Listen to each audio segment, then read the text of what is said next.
Hi, Lindsey. Hi Maya, how are you? I'm good. You all right? Yeah, it's got me with your name on it for some reason. We don't want that. Hi Shelley.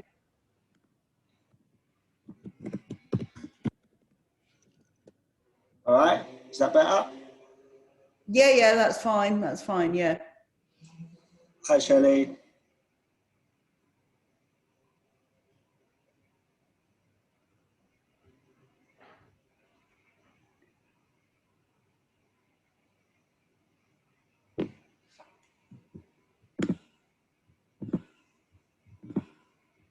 Oh, I just realised I was muted. Yeah. I'll start again. Hi guys, how are you doing? Fine, how are you? Yeah, not too bad, thank you. Good. So nobody else joined us yet? No. Know for sure that Claudia and Salma were planning to join at 10 to, so they should be here any minute. Okay. Oh, we've got Diane. That's good.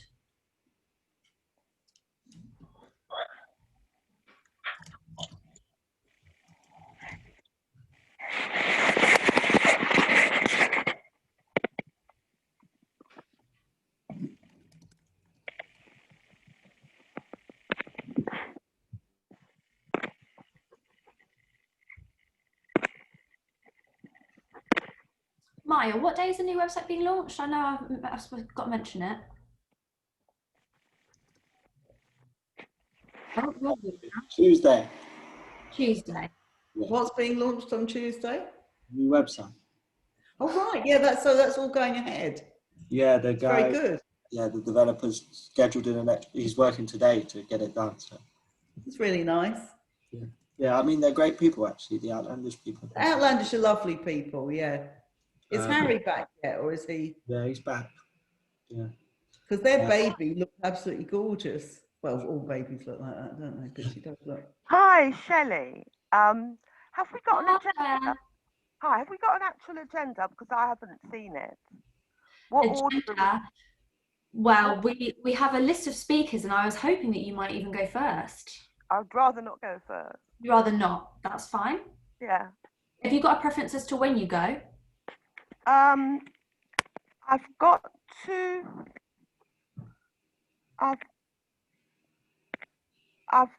to go on to another meeting at 4. So really any time between 3 and 4. In that case, Lindsey, how do you feel about going first, setting the scene? I don't mind. I mean, I'd rather not, but if nobody else wants to, I will, you know. No, no one ever wants to. Someone's got to do it. So. Okay. Okie doke. And then Diane, how about if I come to you next? That's fine. Second is good, okay. And you want us for what, 8 minutes, are you saying? 8 minutes max, yeah, is that all right? Yeah, that's fine. I'm not going to be, I'm not going to be strict. I'm not going to be interrupting anyone unless you go over by a lot. So. Well, just put a little thing in the chat or something. You say yeah. Or something. Private. Because you can't always sort of time yourself very easily on it. No, and you can't. Well, I suppose I could do the thing where you hold up a sign or whatever, but you're not looking at. I've written. I mean, so. Yeah. And then everybody sees it, don't they? Yeah, exactly. So you look. Oh, right. Okay. Yeah. Yeah. So people that have clicked through to attend, presumably they got like a thing that says starting soon or on their screen, Maya. Just let me pop. Right. No, you can't hear you.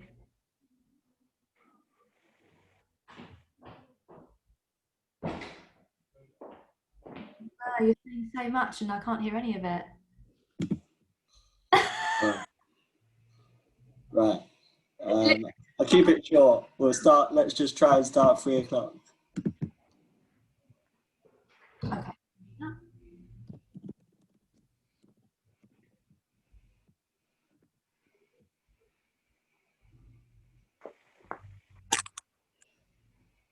Hello. Hi, Claudia. Claudia. Hi.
Do we maybe wait a couple of minutes after 3 until we actually get going though, just to...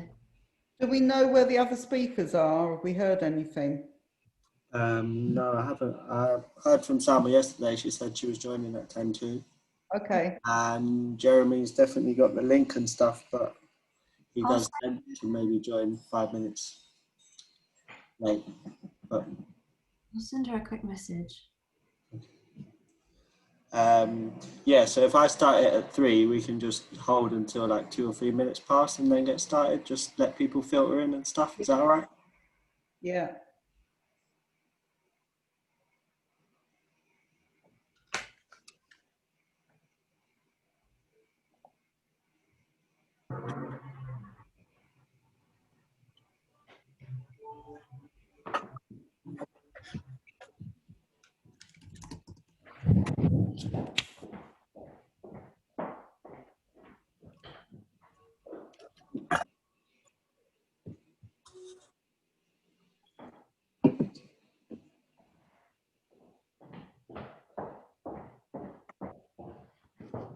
So is there an order of play?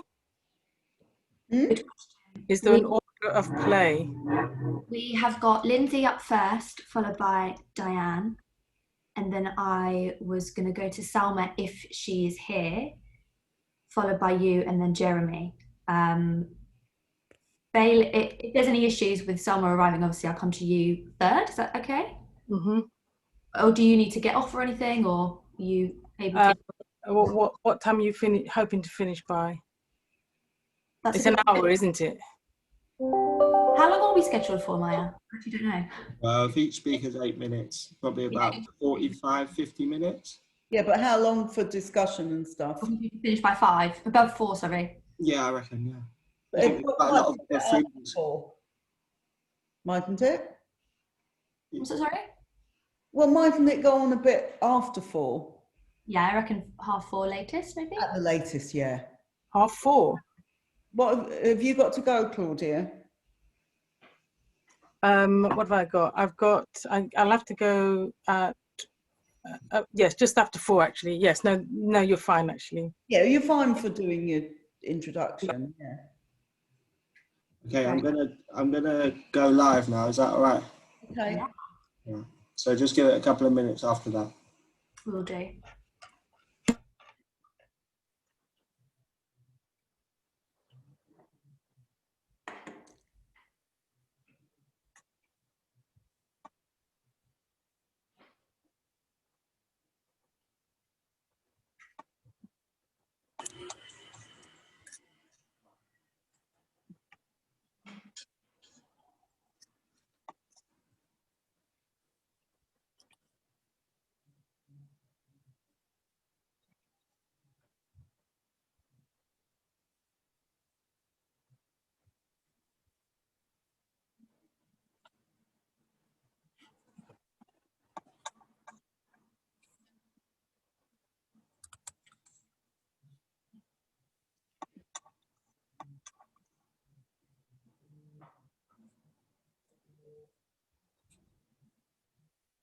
Good afternoon, everyone who's joining us. It's fantastic to see you all pouring in. Over 150 so far, and the numbers are going up. We're just going to give it a couple of minutes before we get going, just to allow people to settle in.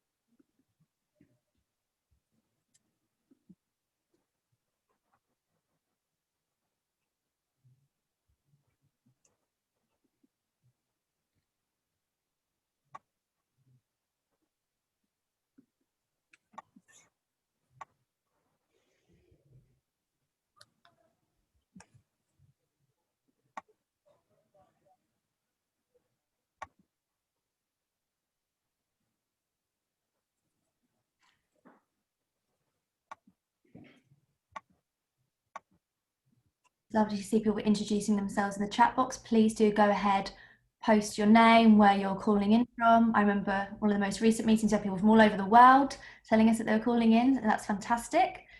So do feel free to introduce yourself. That's one of the great things about being able to do our meetings over Zoom, is that you don't have to be at Labour Party conference to join us.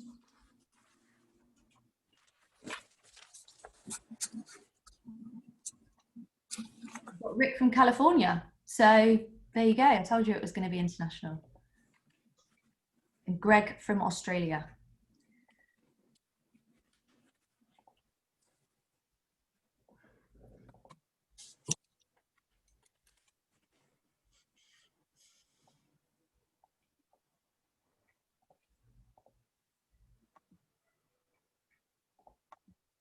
Well, welcome to our Labour Party Fringe meeting. Good afternoon, comrades. As much as I wish we were all in a big meeting room in Liverpool together, I'm very pleased that you can all join us from the comfort of your own living rooms or kitchens or bedrooms or wherever you may be. Remaining safe, of course, and I'm sure we wouldn't be able to fit all of you in a meeting room in Liverpool anyway. So it's fantastic to see everybody. My name is Shelley. I'm one of the officers of the Stop the War Coalition, and I'll be your chair for this afternoon. As I hope you'll have seen, we've got some excellent speakers joining us today, and this would have been a Labour Women's Conference today on the Saturday. So we've kept the panel to women, all but for one rather special exception, which I hope you'll allow us. So this meeting is centred on an issue which I don't think has been given enough attention. The growing tensions between the US and China, and with various national governments, of course, including our own, falling behind one side, it really introduces a new global threat. Since Boris Johnson became... Oh, if I might ask the host to mute everybody who is not perhaps myself and the next speaker, that would be most appreciated. But again, that's one of the joys of the Zoom calls. Now, where was I? Since Boris Johnson became Prime Minister, there's seemingly been a kind of conscious effort to get behind Trump's hostility towards China. And the rhetoric from both Trump and military officials in the US over America's continued presence in the South China Sea has become increasingly arrogant as the country continues positioning its military forces around the country. And in recent months, deploying thousands of warships, planes, and troops. China has responded by also deploying fighter jets to nearby bases, and this is all, of course, coming at a time when the US president has also sought to scapegoat China for the coronavirus pandemic and his own terrible handling of the crisis. The target, it seems, is moving away from the Middle East and towards the Asia Pacific. And this isn't about realigning Britain, rather, we wish not for our government to be backing any foreign nation with a history of human rights abuses at home or abroad, but we must not be dismissive of these alliances and hostilities because there's no physical confrontation yet. These Cold Wars present new dangers the world over, whether by economic warfare or the threat of violence itself. And in these times of high tension and of growing militarization and rivalry between two major military and nuclear powers, and with certain unpredictable world leaders, it is not unreasonable to anticipate the worst. The Labour Party has, of course, in recent years adopted a foreign policy of promoting peace and cooperation, of opposing wars and proposing Britain as a force for global justice, doing away with the bomb first, talk later foreign policy of the past, to borrow a phrase from Jeremy Corbyn. That is a platform we want to see continue.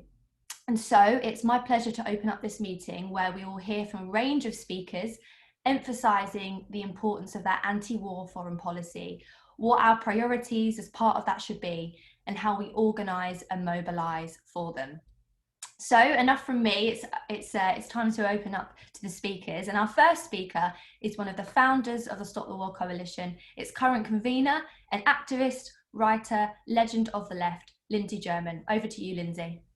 Thanks very much, Shelley, and very, very good to see so many people, and just to be very, very pleased to be speaking on this panel with such a great number of people who have been campaigning against the war for many, many years. And I suppose what I wanted to do, first of all, was just to put this a little bit in the context of the coronavirus crisis, because obviously I think for all of us here in Britain and in many, many other countries around the world, this is probably the thing that we're most engaged with and most concerned about immediately in terms of our own situation, the situation of those around us and our families. And it is a very, very serious crisis. And one of the things that I think we should always remember is that back in March, when this crisis really hit on a very big scale worldwide, the United Nations wanted a ceasefire worldwide. What it said was that we should stop wars in Afghanistan, in Yemen,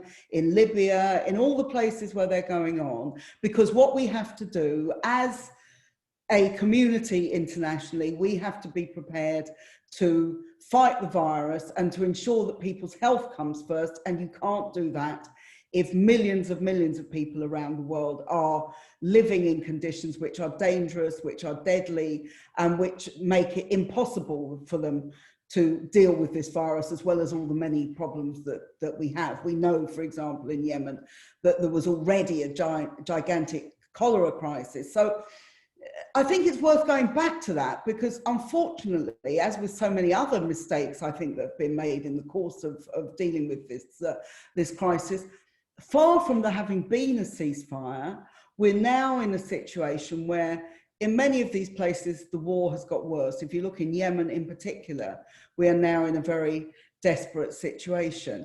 If you look at the tension in parts of the Middle East, there are now more US troops going back into eastern Syria as part of a growing conflict there with Russian troops in Syria as well. We have the continuing destabilization of countries like Afghanistan and Iraq, continuing civil war in Libya. These are all things which are going on now and which are leading to immense misery for millions of people.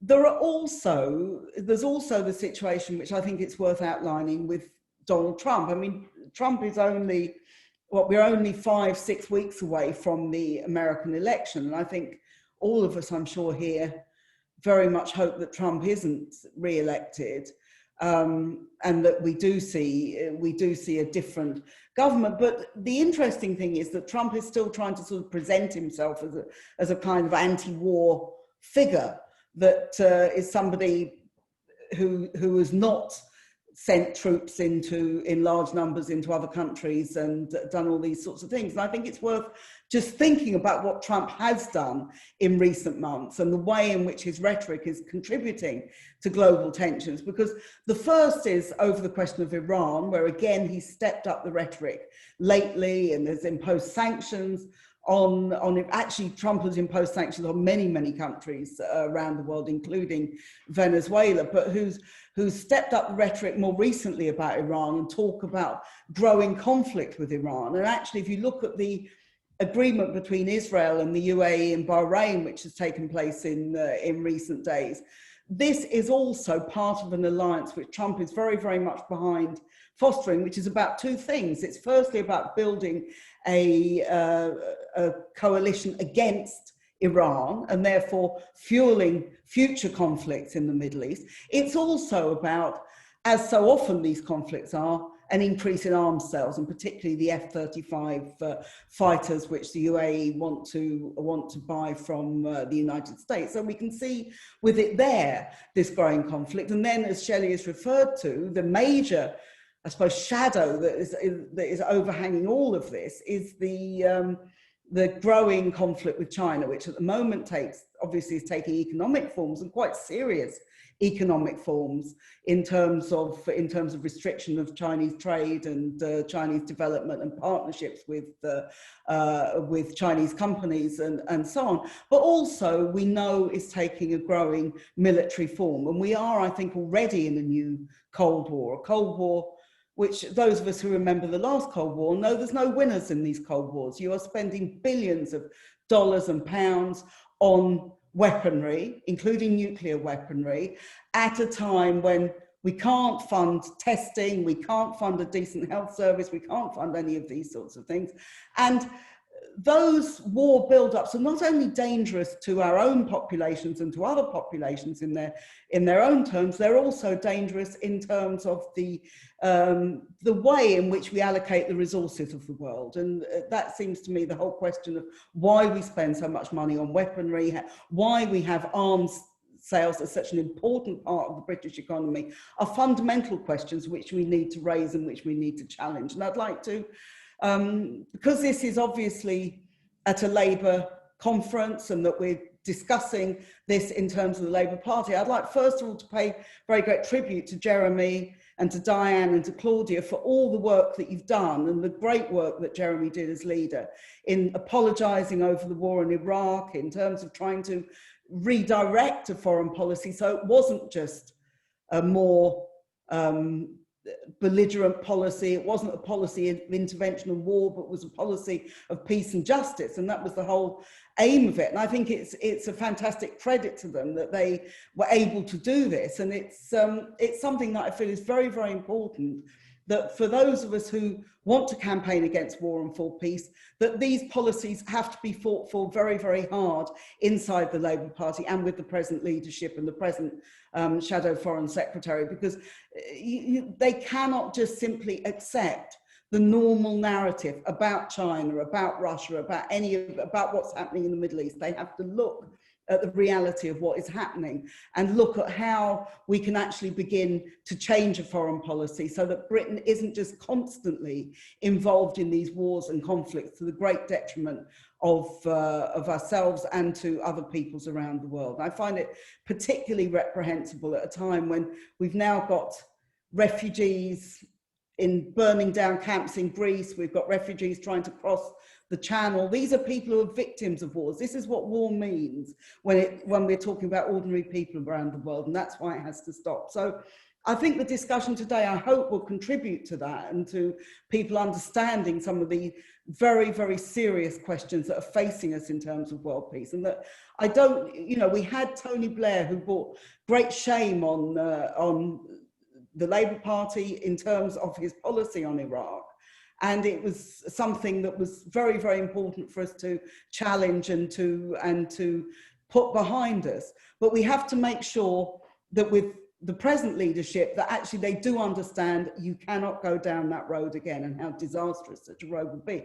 Just finally to say that I started off with talking about the coronavirus crisis. It seems to me that one of we are going through such a great change in society now about how we work, about how we live, about what our health means, all these different kinds of things.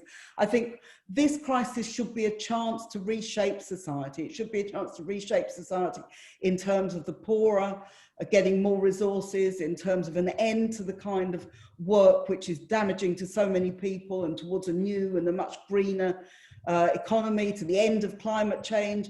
And that also means the end of war. Wars are immensely destructive in so many ways, not just in the immediate ways, but in what they do to societies, in what they do to the environment. And we have to be able to say we don't want to do that anymore. So I hope coming out of this crisis, there'll be many, many challenges that people face, but I hope coming out of it, we are also able to build a better world. Thank you very much. Thanks to you, Lindsey, and that is such an important context to put this discussion in. You know, we often talk about the need for our governments to allocate resources to healthcare instead of war. We've been saying that for decades, but in this current global health crisis, you know, when you, as you say, we have a failing testing system, and you know, among many other failures, the importance of that demand could not be more blunt, really. And that point as well about this being our chance to reshape society, demanding a new normal, we're hearing a lot in terms of how workers are treated, how we think about the environment and our demands on it. But you're right, we absolutely have to make sure that anti-war politics is central to that demand as well. We've now got more than 200 people joining us, which is fantastic, and more are joining every minute. You may see my colleague Maya is putting some links in the chat box, directing you to how to sign up to the Stop the War mailing list. Please do click through to that. And if you're not already a member of Stop the War, please do consider joining today. The membership donations that we get fund our work, make sure that we're able to do meetings like this, the demonstrations that we organise, and so on. So really, really important that if you're not a member, please do consider joining. Next, I'd like to invite someone who has long been a friend of Stop the War and an important voice for peaceful anti-racist politics in this country. She served as a Labour Member of Parliament since 1987. And in the days after the vote in Parliament on the Iraq War, after millions of us had taken to the streets in opposition, she wrote, "I was proud to be one of the rebels." We're very proud of her. She's a personal hero of mine. It is, of course, Labour MP for Hackney North and Stoke Newington, Diane Abbott. Over to you, Diane. Thank you, Shelley. Can you hear me? Yes. Great. I'm really pleased to be speaking at this important event about the significance of having an anti-war and an internationalist approach at the core of our left project. Now, you will find people at this weekend's event who want to try and say that it was Labour's international and internationalist agenda, its failure to be more patriotic, that cost us the last general election. Specifically, these people want to claim that if Jeremy and the rest of us had stood up for our boys fighting overseas, we wouldn't have lost. I believe, and I will always believe, that it is Jeremy Corbyn, the inveterate peacemonger, who is the real patriot, who really stands up for our boys, for all our communities, and for all the ordinary people of this and other countries. And as Lindsey said earlier, in the face of the global COVID pandemic, we need to remind ourselves how much money was wasted on illegal wars in Iraq and Afghanistan. Economists like Joseph Stiglitz say the UK accounts are so opaque we may never know, but I do know every single million spent on illegal wars would have been better spent on the NHS and would be a better place to fight the global pandemic today. But we're now faced with an American president who almost every day tries to stoke enmity between the rest of the world and China.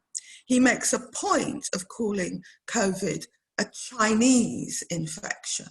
And of course, he's backed by Boris and a very large number of Conservative MPs. So we're now faced with a struggle for peace and justice in the era of Trump and Boris Johnson.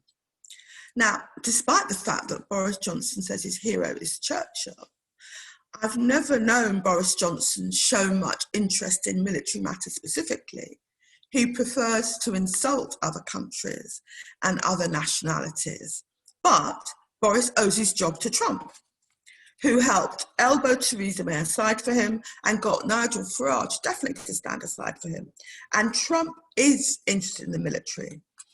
In the US, as in this country, there appears to be no money for proper personal protective equipment or for proper virus testing, but Trump's military budget has increased by 18% to $700 billion. The US plans a vast increase in its navy, has increased its military bases around the world to 800. 400 of those bases surround China. Many others surround Russia, and more than 50 are based in Africa. So you may ask, who is Trump defending Africa from? He isn't. Just as you see all the military barracks in the cities of Britain and other European countries, and they've been there for at least the 18th century onwards, they're not there to deter invaders so much as to keep the population down when necessary. A recent poll for German TV identified Donald Trump as the greatest threat to world peace. The United States has menaced and is menacing elected governments in Latin America, imposes sanctions on a huge list of countries, including Iran, Russia, and China. Trump even slapped tariffs on Britain at one point. So much for the special relationship.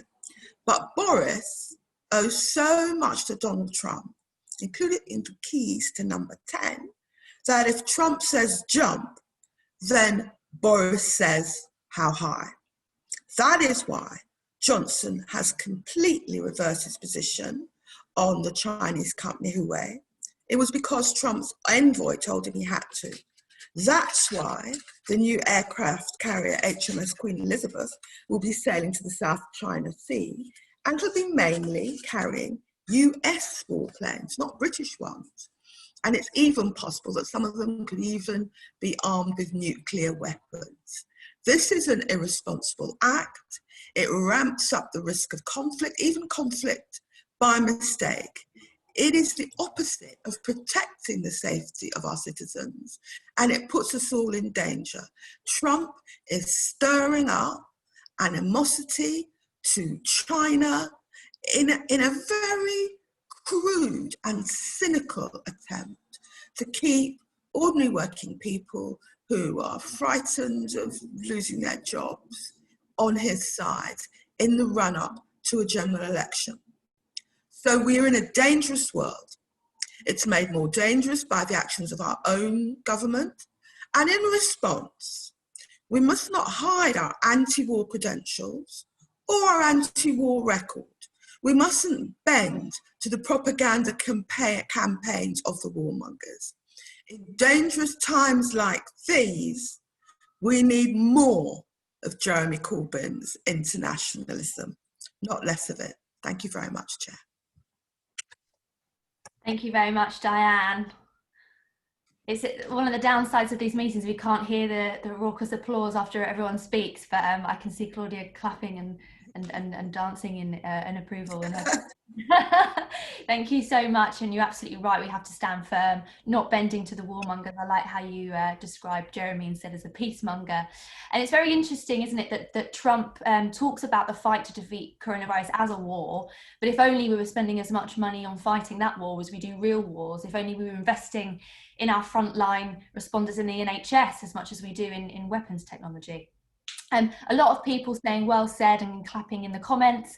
Alex said the cost of war in lives and in money are great. Scrap Trident and invest in public services, jobs and infrastructure. A lot of people agreeing with what you said. I couldn't agree more with all of you.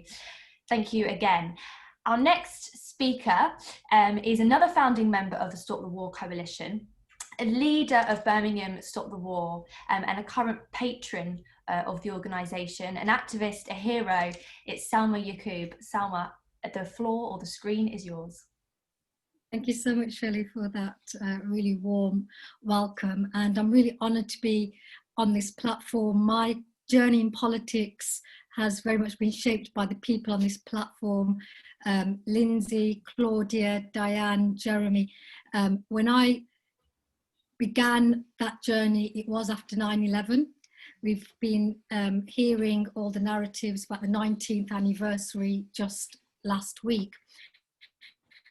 It strikes me as quite significant that 2 decades, most of the foreign policy narrative has been around the war on terror, which was instigated in the aftermath of 9/11. So for the last 2 decades, almost every conflict has been justified using that narrative. except we always obviously also put on an extra civilizing mission veneer, because some things haven't changed from the old imperialism with the new imperialism that has been enacted in recent times. So just as in the 18th and 19th centuries, we had the kind of white man's burden justification for going into countries in Africa, literally stealing human beings as well as natural resources for the benefit of people, the elites in the West. We had a remapping of the Middle East when this crisis happened, when the terrorist attack happened. Suddenly we were told that the American army was on a feminist mission in Afghanistan, because we suddenly started seeing on our screens all those poor Muslim women who need saving by the American GIs, all the debates around the burqa, their hijab, that, you know, this was some kind of feminist mission, when of course it's always been the same old grab of power and resources. And 2 decades on, we've had millions of people literally killed, displaced, refugee crisis, the birthing of extremist organizations like ISIS, which did not even exist before these interventions. But one thing that has been consistent with all these disasters, which militarily actually have been a failure. I mean, the poorest country in the world almost, Afghanistan, has militarily not been defeated by the might of American military. But what they have done is gained economically. So it's good business. So when it comes down to it, the military industrial complex, this war on terror actually has been a thriving economy. And what strikes me now in the recent times over this last year or so, it seemed to going back to when I was growing up in the 1980s, it was Russia was the bogeyman. It was, you know, that was the Cold War. It was the big power game. And then suddenly all the attention shifted onto these Muslims who were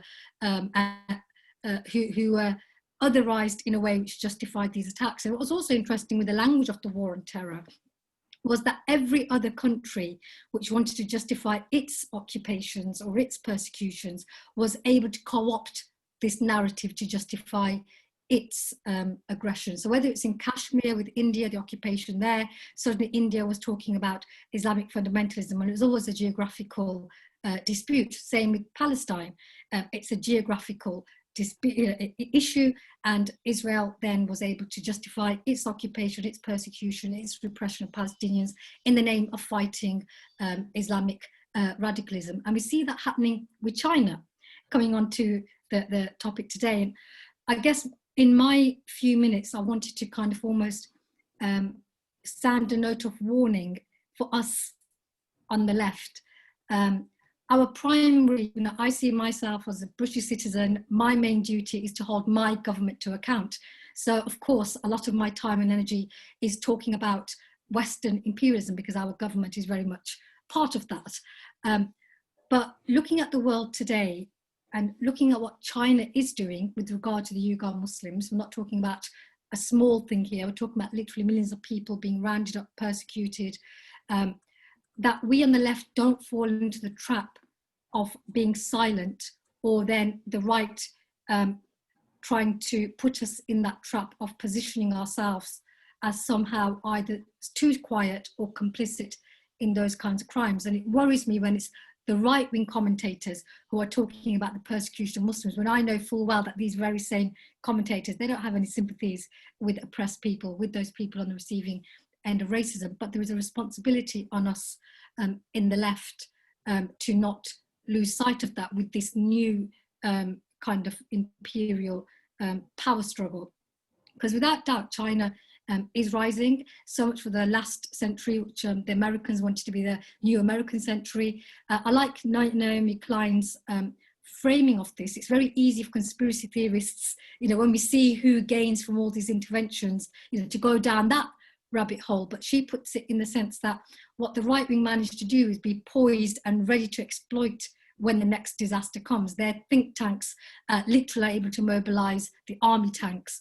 And I think we on the left have to have that intellectual rigor, that framing, as well as the activist base of being organized, so that when these things happen, whether it's a natural disaster or the man-made disasters that we are seeing unfold, and that's the unpredictable thing. If it's not one thing, it will be another. That we are not on the back foot, that we are on that front foot. And I think both Lindsey and Diane summarised it beautifully when they said about the Labour Party and where we're at now.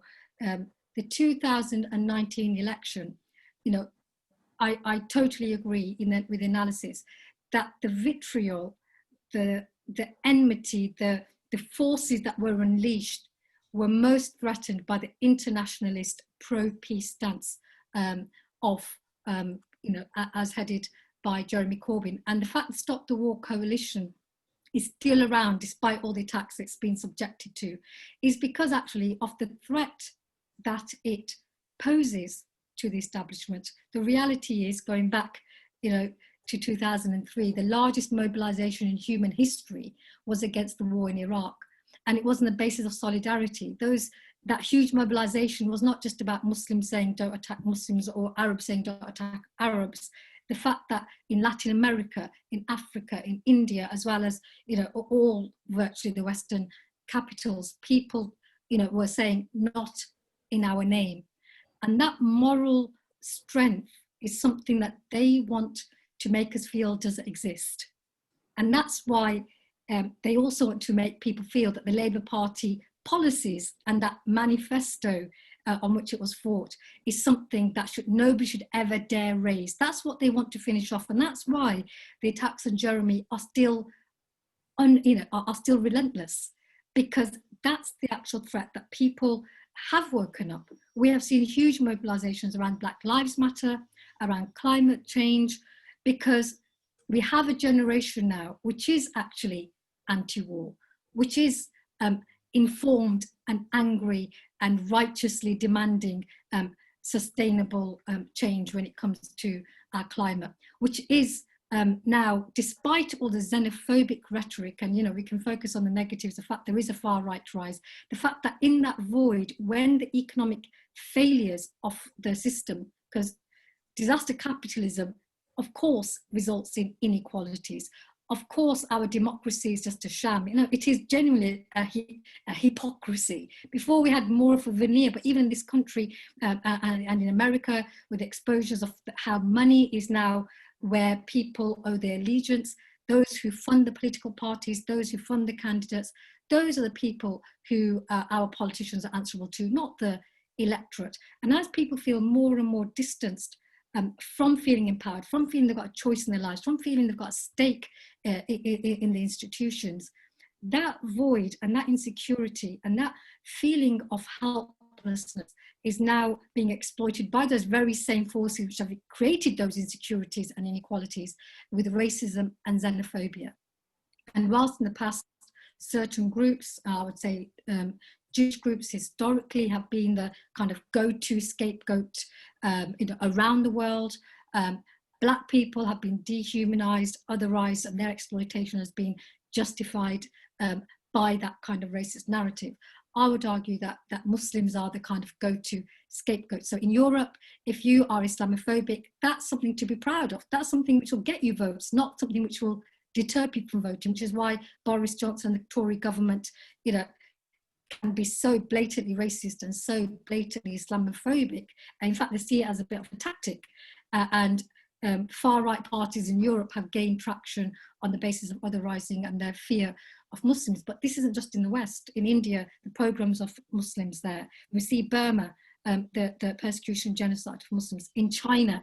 And all of these people are using that narrative, actually, which started with the war on terror, about the radical Islamist threat. So for me, I see a direct link with foreign policy, our stances around that, with the xenophobia and racism, which always justifies imperialistic interventions.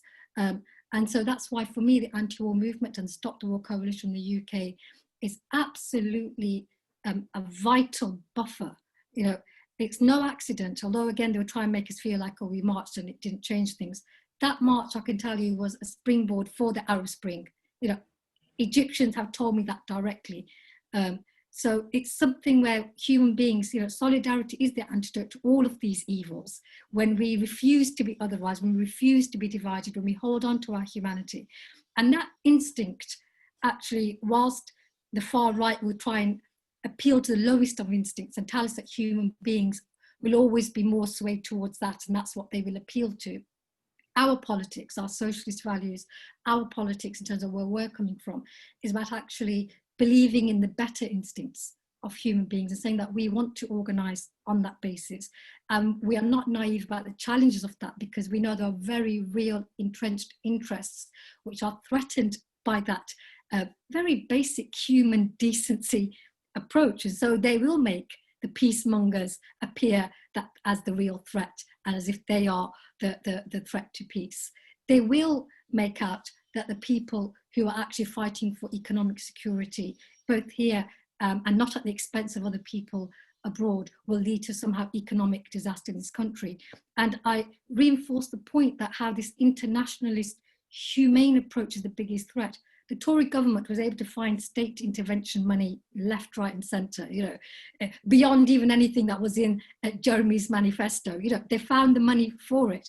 But what they haven't changed, and what they will resist, and what we in the Labour Party have to ensure that the Labour Party in opposition and whatever its manifesto and pledges going forward does not water down on, is its internationalist, anti-racist approach, and not be apologetic about that. Be proud of that. It's something, you know, that something I feel makes me feel patriotic about this country is the fact that so many people are turning out for Black Lives Matter. You know, I see the change, you know, it's young people, it's white young people joining in solidarity, you know, not in some tokenistic way, because they feel it. You know, that's where the hope lies for me, but I also know that's where the fear lies for the establishment. So I'm going to end hopefully on a bit of a positive note that yes, we have the COVID challenge, we have the fact that, you know, getting reconfiguring with the superpowers gearing up for their next fight, but actually the antidote, whether it's the war on terror or this new kind of power struggle, for me remains the same, and that is for us to hold firm to our values and to show solidarity with each other and not lose heart and believe in our struggle, that it's the right struggle. Thank you so much, Salma. Really well said. And they will continue, of course, to paint us as the threat, but we won't stop being that threat to the establishment. I'm really grateful to you for making that link between anti-imperialism and anti-racism, and in particular, talking about the impact that these wars have had and continue to have on Muslims around the world. And also such an interesting and crucial point about the changing face of the bogeyman, as you said. You know, for you growing up, it was Russia. For my generation, we've not really known a world that's not defined by the so-called war on terror.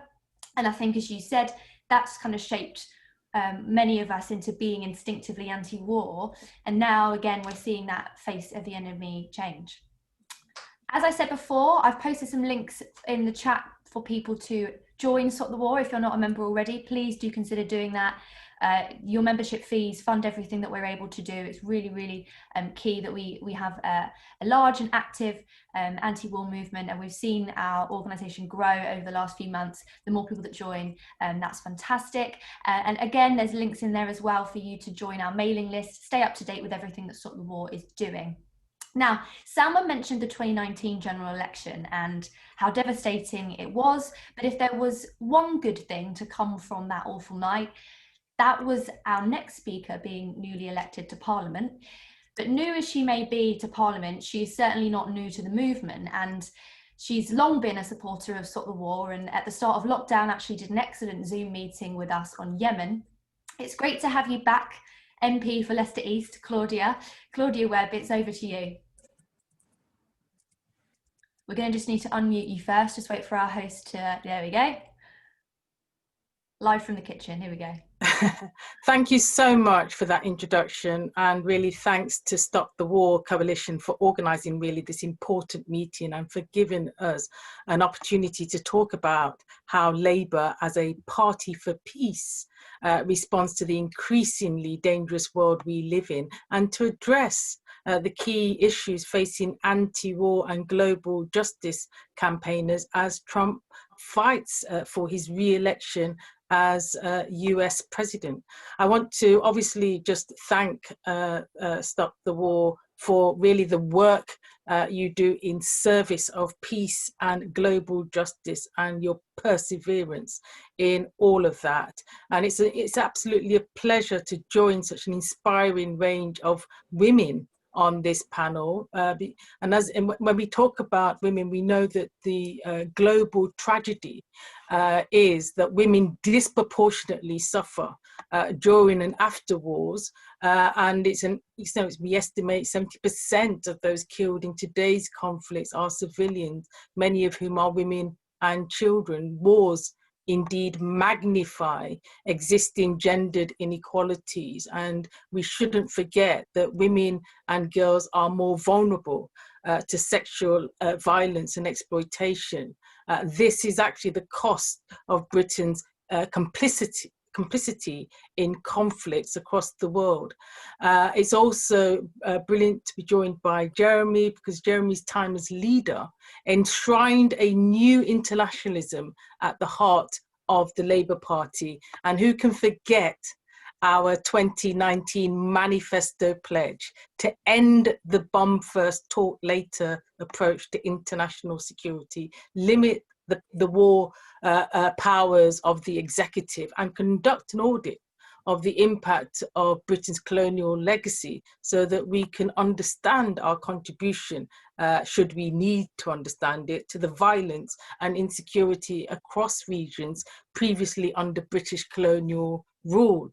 This last policy for me is incredibly important, and as Salma has indicated, we cannot ignore the link between wars and imperialism and the persecution of minorities. Asylum seekers arriving here in Britain, and we've all seen the media onslaught over the summer, but asylum seekers arriving in Britain are often from countries where the UK has contributed to their disruption, either by arming current conflicts or through the enduring legacy of colonialism. As internationalists, it is absolutely crucial that we in the Labour Party defend the anti-war policies developed over the last 5 years. In terms of Trump's bid for re-election, as the advertising and title for this meeting pointed out, as the US election campaign hots up, so does the nationalistic, militaristic and anti-China rhetoric. But it's not just rhetoric, it's hostile policies too, including in terms of building up US military bases and alliances. And as is to be expected, when Trump, as Diane has already pointed out, when Trump says jump, Boris Johnson replies, how high? And the Tory government is playing really a central role in this new Cold War, including through joining the US in building up military forces east of the Suez. When Dominic Raab says we can't have business as usual with China, what he really means is he wants to follow Trump's sanctions, trade wars, and other confrontational policies, not pursue policies to encourage dialogue and reduce tension.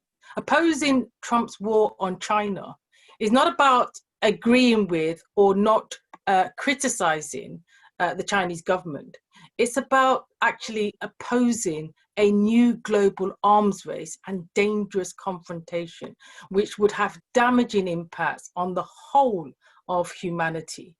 And of course, it's not just with regards to China that Trump is upping hostility in the run-up to the election. And it's not just with regards to China that the UK government is following his dangerous and reactionary stance. Because if we take a look at Latin America, for example, the Tories have been absolutely complicit in Trump's aggression towards Venezuela and other countries. Not only did they join him in backing the military coup in Bolivia, but the Bank of England has even refused Venezuela access to its own gold under pressure from the US and its ever tighter economic sanctions on Venezuela.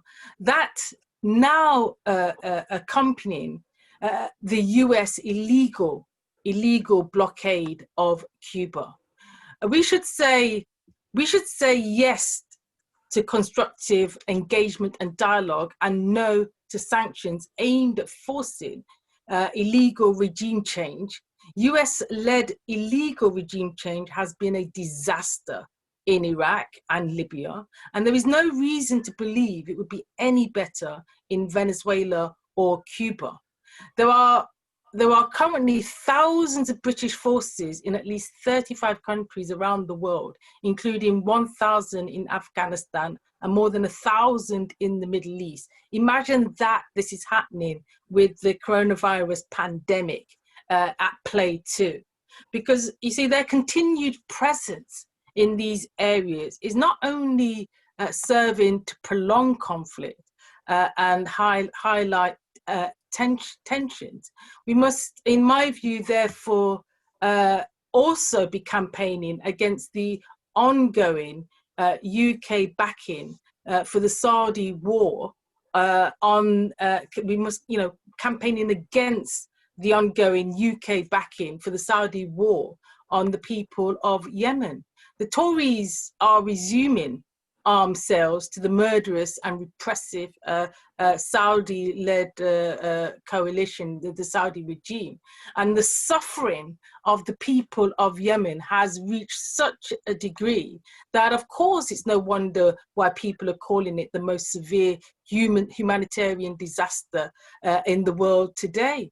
The fact that the UK is knowingly delivering and trading arms sales whilst knowing the impact that this will have on the people of Yemen is nothing short of criminal. Alongside the actions of the US, both are complicit in their criminal activity, and we need to make sure that globally we call this out. It's dangerous. The Yemeni conflict is one of the worst humanitarian crises of the modern era. It is shameful that Britain is complicit in such an atrocity. The coronavirus outbreak had offered our government a unique opportunity to step away from the conflict, as well as other theatres of war, which cause so much suffering across the globe. And although the UK actually backed the UN's global ceasefire proposal, there is no evidence, as we've seen, of any action being taken on the ground when we've seen the RAF continue to fly troops across the world. So this is bogus on their part. The government, to be true to its word, must really be drawing up a plan to withdraw troops from war zones, as well as reconsider its recent hike in the military budget. And this really brings me on to one of my final points, which is that in this time of global pandemic, it's really about time that we come together to loudly say that the time has come really for our government to stop spending so much money on weapons of war and destruction, and instead spend it on keeping us secure by tackling the pandemic, climate change, and the other crises we face, so eloquently already outlined by Lindsey earlier. From this pandemic to the existential threat of climate change, the global community is facing increasingly common enemies. I think we in the Labour Party must use our voices to ensure that our party is a force for peace and justice across the globe. A better world is possible, so let's make it happen. Thank you so much. Solidarity. Thank you, Claudia. We're all clapping. Solidarity to you. Really well argued, I think, on the importance of defending our anti-war politics that we've worked so hard to cement in the party, and not just for its impact within the party or here in the UK, but around the world. And thank you in particular for drawing attention to the issue of sanctions as well, you know, whether it's in Latin America or Iran. This is something we've been drawing attention to, and, you know, it may not involve dropping bombs, but these policies create war by starvation and denial of access to basic necessities like medicine, especially, you know, at a time of global health crisis, which makes that UN call for global ceasefire all the more important. And I do recommend to anyone watching today to go back to that Zoom meeting that Claudia joined us for several months ago and watch that back if you can. It was a really, really good meeting. I've also seen people posting in the chat about various other issues, including Yemen, Palestine, the extradition of Julian Assange. These are all issues that Stop the War is active and involved in. So do join our mailing list to find out more about what we're doing and how you can get involved and take action. Do join us as a member so we can keep organising meetings and protests on all these issues and more. Do get involved in your local Stop the War group, or if there isn't one in your town or city, set one up. Get in touch with us, we'll be happy to help you do that. It's fantastic to see people from all over the country and all over the world as well. Several are calling in from across the Atlantic, I noticed. I also noticed that Henry, he says he's on the exec of the Hamilton Coalition to Stop the War here in Ontario, Canada. Fantastic. Welcome to you, Henry, and everybody else. It's obviously really important that we build those links that we have between anti-war activists here and around the world, because this is a global movement after all. Finally, I'm really honoured to introduce a most wonderful friend and comrade, a former chair of the Stop the War Coalition, who has in recent weeks in particular been drawing attention to the devastating war in Yemen, a leading voice in condemning the government's decision to resume arms sales to Saudi.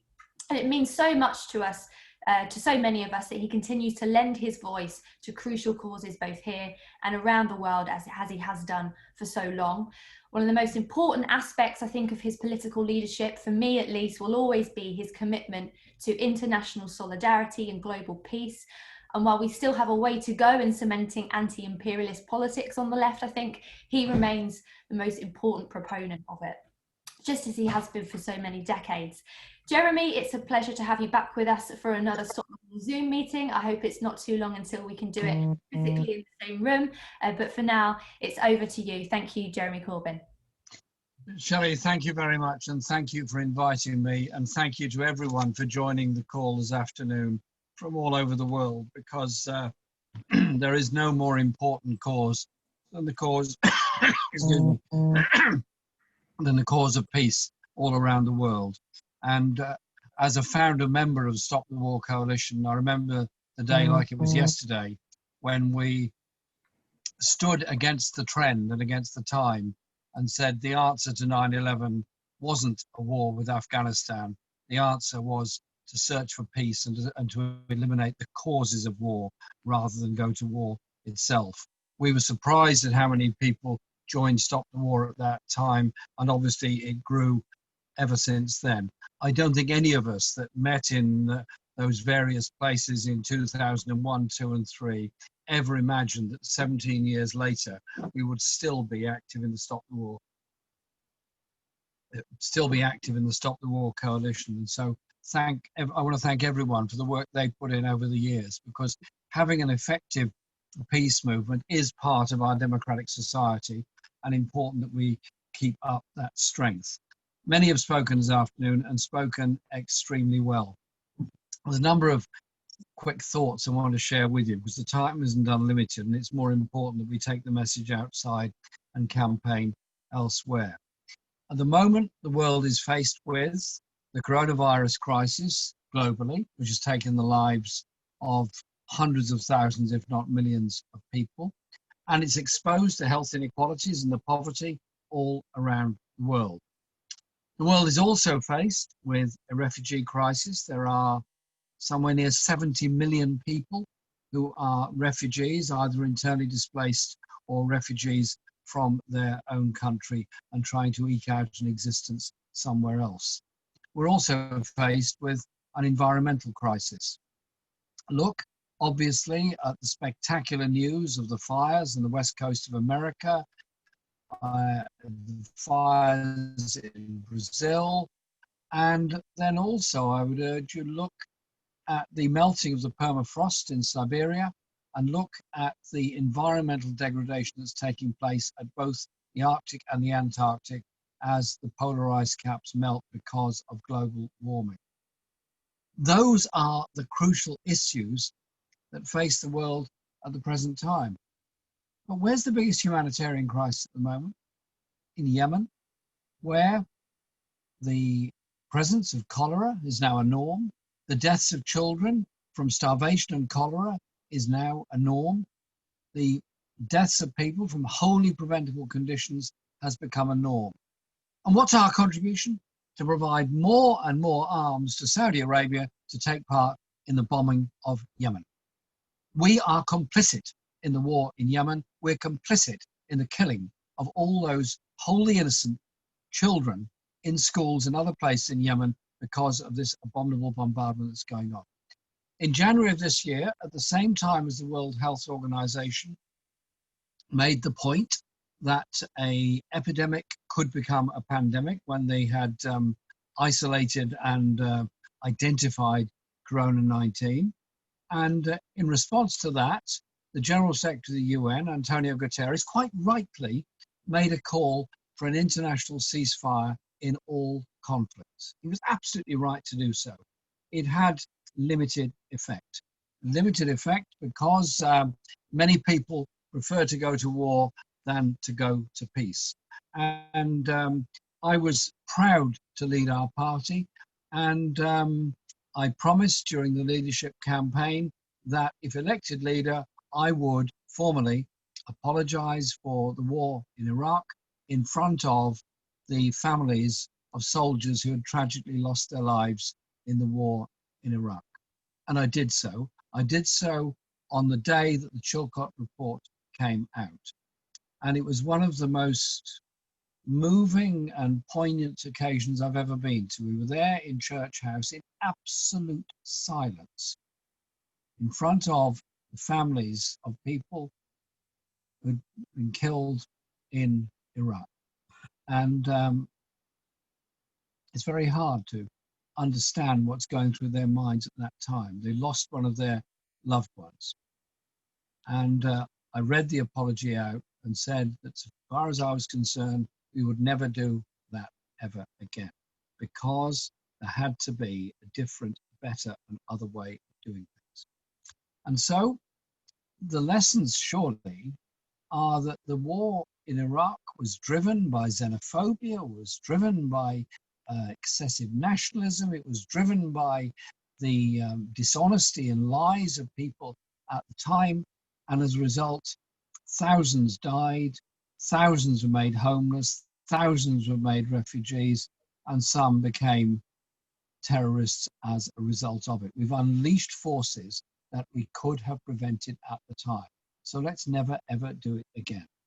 And then look at the issues around the world at the present time. I mentioned the war in Yemen, but there's also a realignment going on in the Middle East, where Bahrain and the UAE have now signed up to full recognition and cooperation with Israel, without apparently raising any concerns about the annexation plan, or indeed being prepared to tolerate the continuation of settlements and the occupation. I want to see peace in the Middle East. I want to see peace for the people of Palestine. I want to see peace for the people of Israel. We achieve that by full recognition of Palestine. We achieve that by ending the occupation of the West Bank. And that demand is one that's not going to go away. And indeed, I was proud that it was included in the manifesto in the 2019 election. But the dangers in the whole region are huge. Trump tried to tear up the Iran nuclear agreement, which, whilst far from perfect, at least it was engagement. It was an agreement that there would be a process of non-continuation of nuclear experiments in Iran, and it paved the way for the Non-Proliferation Treaty to take over and do what it's always aspired to do, which is to bring about a Middle East weapons of mass destruction free zone.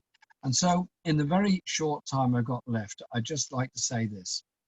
The Stop the War Coalition exists because people came together to oppose the wars in Afghanistan and Iraq.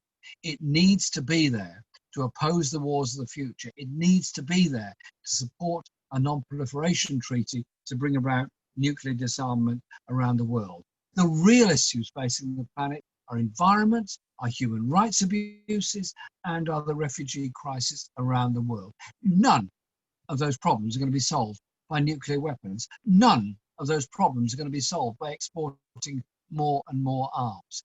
Those problems are going to be solved by investing in a green, sustainable future, in giving people jobs in manufacturing and other industries, making the things we need and the things that this world needs.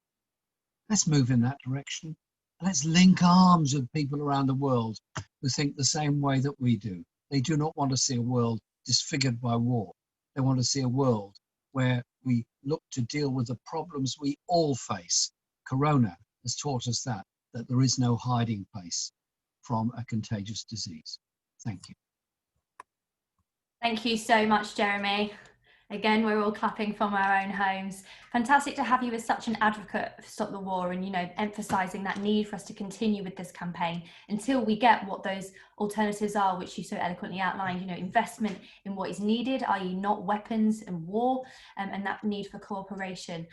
Just another reminder to everybody, as Jeremy said, we need people to join Stop the War. We need members, we need people. That's what keeps us going. So please do join, please do sign up to our mailing list. We've got time to hear questions from you all as well. So please do keep them coming. There's a Q&A box at the bottom of the screen. Post your questions in there if you'd like me to put them to our panelists. I'm going to start off with a couple now. Now, this one comes from Rona, who I think articulates something that a lot of us have been feeling throughout this period of isolation. And they say, apart from being a member of Stop the War, I feel powerless. I'm mobility and hearing impaired and cannot physically attend demonstrations without experiencing severe pain. I'm tired of being a keyboard warrior. And of course, we're quite limited in the kind of demonstrations that we can do at the moment anyway. What would the panel, what kind of suggestions would you have to Rona in terms of ways that we can continue to organise in these times, and for somebody particularly with their needs? The other question I would like to ask comes from Urad, and it points out that hate crime against the Chinese and other East Asian communities has increased. He says in London by 2.5 times since the beginning of the year. I'm sure that situation is probably reflective across the country, and particularly since Trump has started using anti-Chinese rhetoric. What do we do to stop this growing xenophobia? I will start in the same order that I came to you for the panel, so that means over to you first, Lindsey. We're going to need our host to just quickly, there we go. Yeah, sorry. No, I think it is a very frustrating time for lots of people. I mean, obviously Rona's saying she's not able to go on demonstrations, but there aren't that many. I mean, there are some demonstrations going on, but obviously it's difficult for a lot of people for health reasons, for disability reasons, or for all sorts of other reasons not to do these things. I think the important thing is to understand that everybody can make a contribution, and that whatever it is, it's very, very valuable. You know, the truth is, if you can do anything as a keyboard warrior, or even if you're fed up with doing that, if you can sign a petition, or if you can send emails or whatever to just let people know. And I also think one of the very important things that we have to, that we've always done, is that we inform people and that we try to get information out there. I mean, I think it is a complete scandal how little coverage of foreign policy of any sort, whatever your political position on it. It's very, very hard to find things and to read things, certainly in the mainstream media. And I think if we can share information and articles and analysis about things, that's incredibly important. The point that Murad has made about the anti-Chinese racism, I think, yeah, I mean, obviously in London, and I'm sure in many other places, this is quite an issue. And it's, I mean, there's two things, I think. I mean, racism is racism, and therefore whatever the cause of racism and whatever the reasons why people might behave as racist, it's not acceptable, and therefore you have to oppose it in whatever form you find it, and you have to stand up against it, and you have to have demonstrations, and you have to speak out against it and do all those kind of things. The other thing I would say specifically about anti-Chinese racism is that, as he quite rightly says, this is connected with the kind of scaremongering and hostility that you're getting from Trump and from other people as well, the Chinese virus and all this kind of thing. And here I think we need an ideological battle. And this isn't a question of saying, I mean, I very much agree with Salma's point. This isn't a question of saying necessarily that everything that China does we agree with, or that we're endorsing the Chinese government. This has always been a criticism of Stop the War. We love Saddam, we love Gaddafi, all this sort of thing, Putin, all of them. It's never been about that. It's about saying that we oppose our governments behaving in the way that they are doing. And I think to say that actually what is happening in China with the virus is not as being explained by Trump, far from it. And Trump should look at his own record on the virus rather than criticising China or practically anywhere else in the world, which all have better records. But it's not a question of us supporting it. It's a question of saying we are not going to be taken in by this kind of rivalry, which we know is a build-up to war. Of course, there are criticisms to be made, but those are criticisms which should not be an excuse for war or for military conflict or for a build-up of military conflict. Thank you, Lindsey. I will now come to Diane. I've got a couple more questions that have come in as well, which are really interesting. So we had the one on different ways of taking action, the one on anti-Chinese racism. But Kathleen also asks about the election in the United States that's happening at the moment. What are thoughts of the panelists?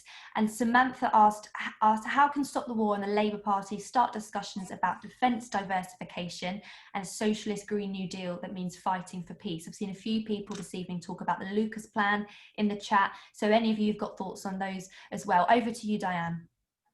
On the US elections, I was a Bernie Sanders supporter. So I'm not saying that Joe Biden is perfect in every respect, but it's really important that we encourage everybody we know to get out and vote for the Democrats, because I think that Donald Trump is a real threat to world peace and American democracy. And the most pressing thing in this coming election is to defeat Trump. You can see how he's willing, at a time of explosive tensions around Black Lives Matter, to pander to white nationalists and to make excuses for people that engage in violence against Black Lives Matter demonstrators. So it's really important to support the Democrats, and it's really important the Democrats win.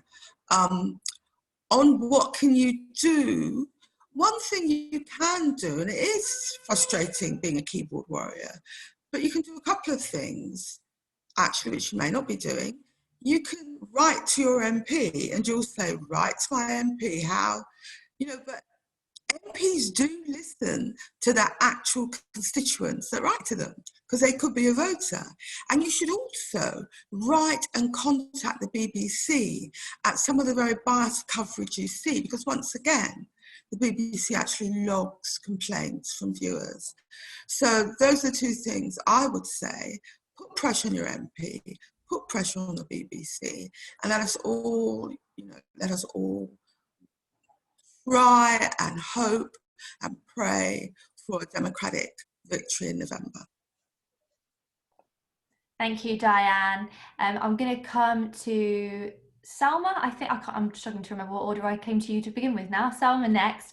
But I've just to add to the more questions, I've got one from Hannah as well, who's asked, what are people's opinions on the Julian Assange case? I don't think that was mentioned yet in the meeting. So yeah, quite a bunch of questions there for you, Salma. Don't feel you have to answer all of them.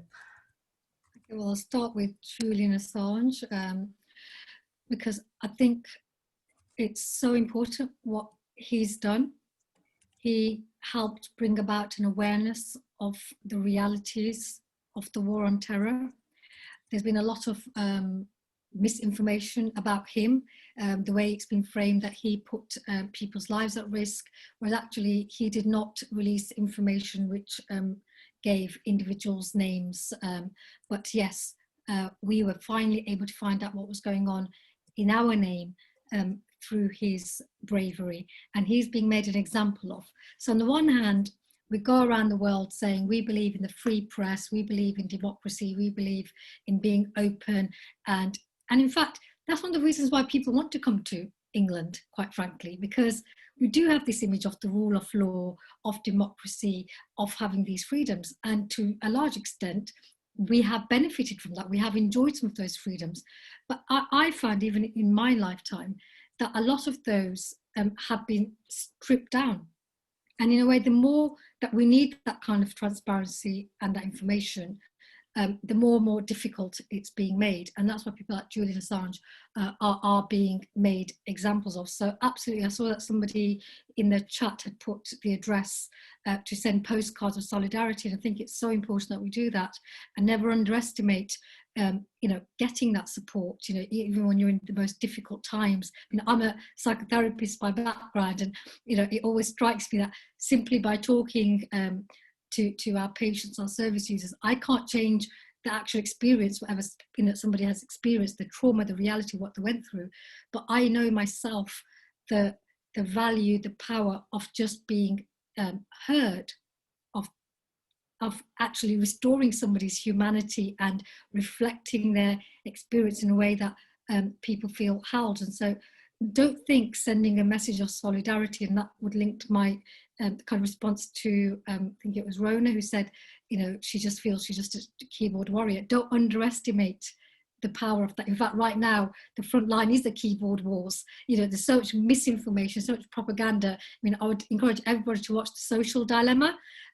Talks about the algorithms on Facebook, Twitter, how it's being used to subvert our democracy. Maybe it wasn't the initial aim of it, but that is certainly how it's being used at the moment. And again, we on the left have to use whatever weapons that we can, get our hands on in this, and having that kind of direct communication over social media, whilst I would still urge people to take care of your mental health, because it really is an unhealthy place as well. So, go in with your kind of protective equipment, know that it's not a healthy space to be in.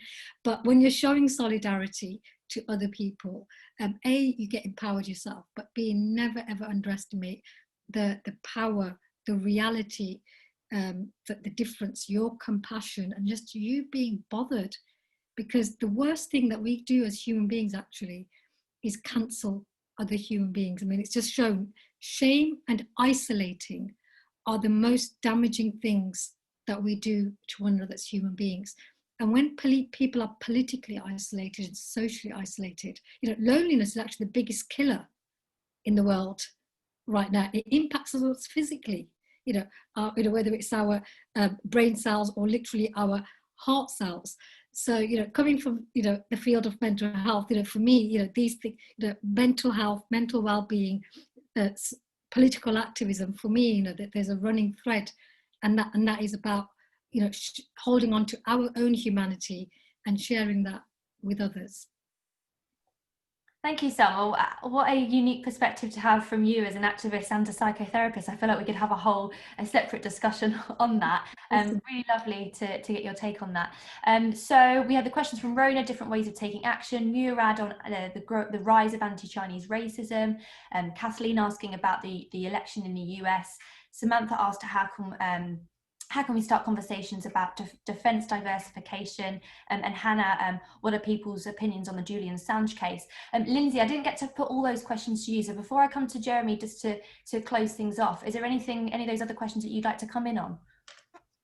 Just very quickly, two things. One on Julian Assange, which I think the extradition hearing which is going on now is an absolute travesty of justice, and anyone who investigates what's going on there or reads anything about it will know that's the case. I very, very much oppose his extradition, and I very much hope that he doesn't get sent to the United States. And I think we should do everything we can to oppose it. There's just one other question in the chat which I just wanted to say, which is about women, asking about if we withdraw troops, what do we do to protect women? And I would say the answer I would put to that is those troops aren't protecting the women, they're maintaining wars, and actually the biggest sufferers from that are usually women, children, old people, people who can't necessarily fend for themselves. So I think we've got to look at it in a different way. Get the troops out, and then let's fight for, and the women themselves, I'm sure, will fight for equal rights, equality in all sorts of ways. I mean, we had a war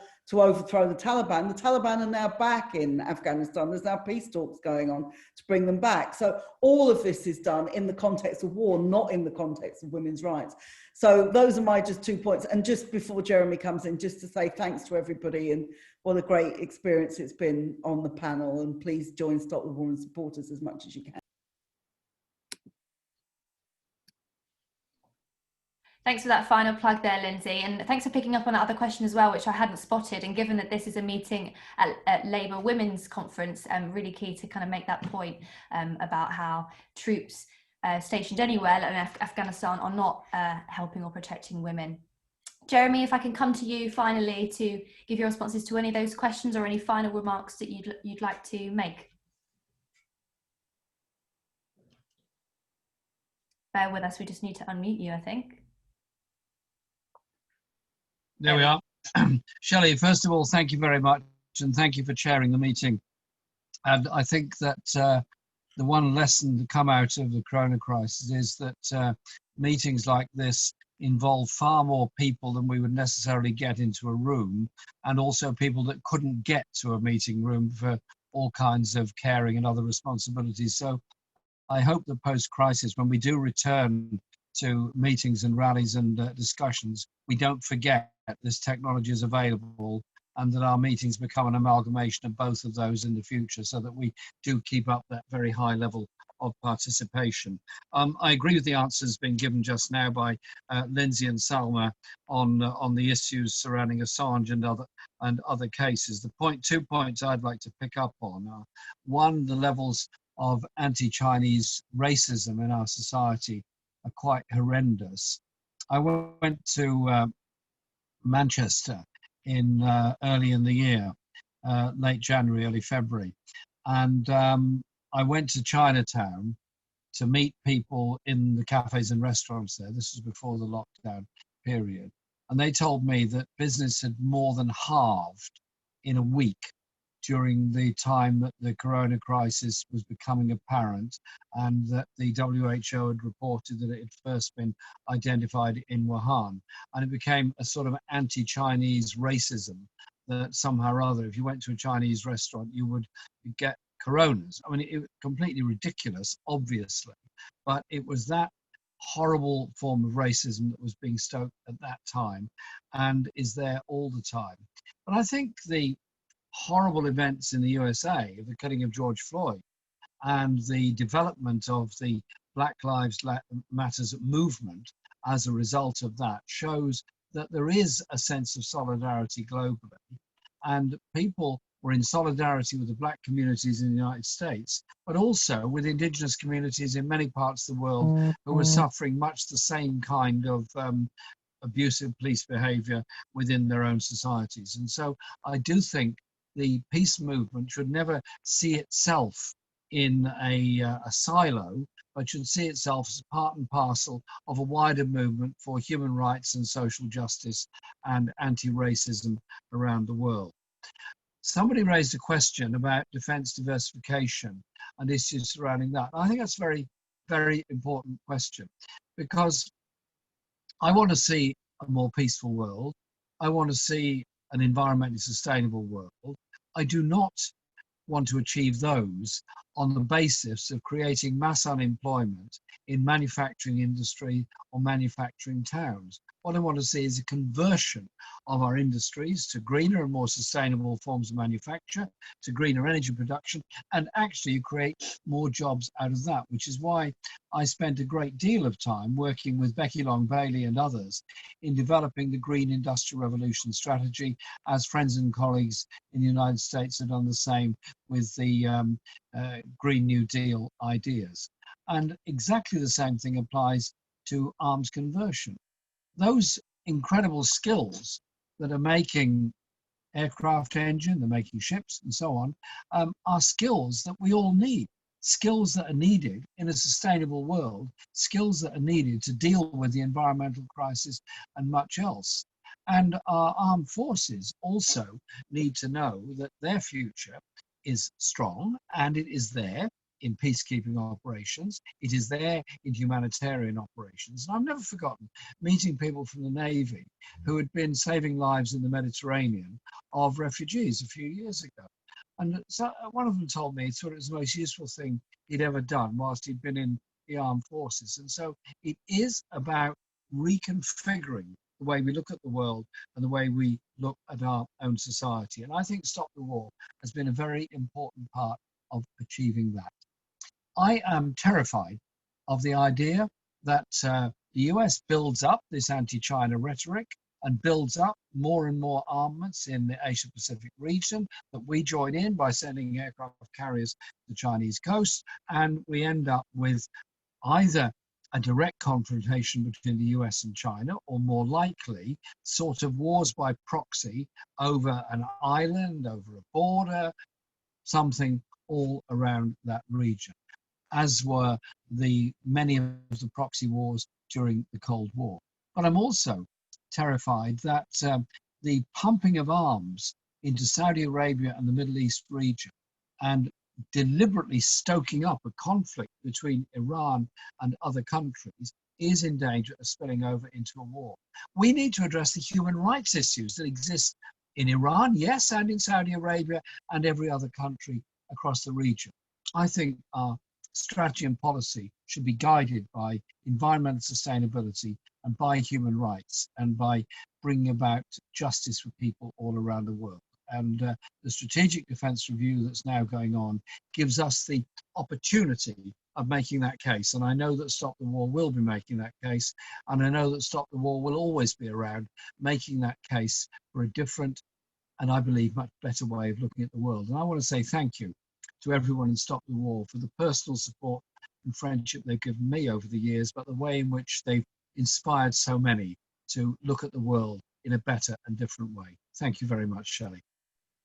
Thank you, Jeremy, and likewise, because you've inspired so many and been a long-standing friend of Stop the War. So thank you for everything that you've done and continue to do, and thank you for joining us this afternoon. And can I just take this opportunity to say thank you to everybody. Thank you, Lindsey. Thank you, Salma. You're fantastic. I know Diane and Claudia had to leave us a little while ago, but they were brilliant as well. And thank you to everybody who's joined us from wherever you are in the world. It's been fantastic discussion, great questions. I'm sorry that we weren't able to get to all of them, but there will of course be many more opportunities. So make sure you do sign up to the mailing list, join Stop the War to hear about any of those opportunities coming up, ways to get involved, actions that we're going to be taking.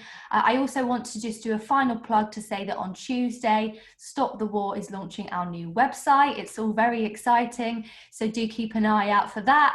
On Tuesday, it's stopwar.org.uk. And once again, thank you all, solidarity, and stay involved. Thank you, Shelley. Thank you, everybody, for participating. Thanks, everybody. Thanks, Salma and Jeremy.